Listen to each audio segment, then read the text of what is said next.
Part 2, chapters 4 to 8, pages 38 to 91, have the usual summary of soil and compost, garden geometry, crop rotation, beds, fences, and tools that you may have read in a million such books before. But Barbara Damrosch has a mission statement even here. On soil, she writes, quote, "Garden soil isn't a thing, it's a process by which the residues of once alive organisms are regenerated into new ones.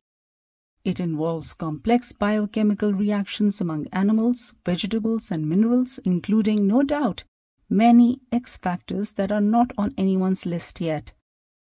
We may study these X factors, try to understand their roles, pay homage to them, and find ways to better allow them to work.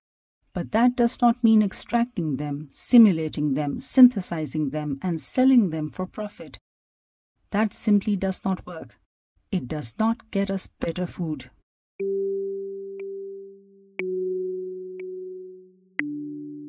This is her indictment on chemical fertilizers. You know, the usual nitrogen, phosphorus, and potash that is readily available nowadays in granular form from seed stores.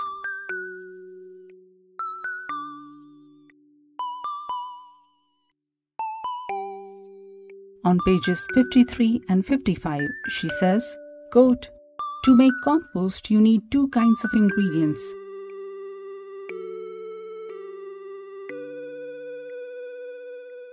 High nitrogen substances and high carbon ones. High nitrogen materials tend to be soft, moist, and green. They include fresh grass clippings, weeds, carrot tops, coffee grounds, potato peels, rotting apples, and other fruits. High carbon ones tend to be crisp, dry, and brown. They include dead pea vines, dry plant stems, straw, and hay. Some ingredients, such as manure from farm animals bedded on straw, are a combination of both. In terms of volume, you need more of the brown stuff than the green, but the green is essential. Think of it as the spark that lights a fire." Unquote.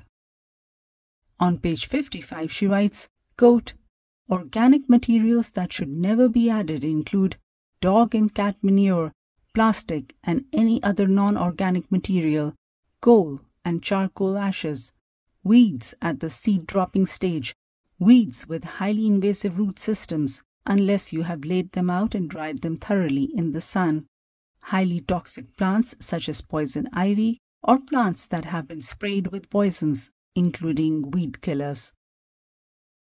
Twigs much thicker than your finger will break down too slowly, and twigs from trees that chemically inhibit other plants' growth, such as cedar and black walnut, are best avoided. Autumn leaves are fine in small amounts, especially if they are crinkly ones like oak leaves, which don't mat down the way maple and other flat ones do. Leaves that have been chopped up by your lawnmower are okay too, but the best use of tree leaves is to let them slowly decompose in their own separate pile. The result will be a rich, light, fluffy substance known as leaf mold. It takes a long time to mature but is excellent both as a soil amendment and a mulch. You can even use it as a medium for potting up plants or germinating seeds." Unquote.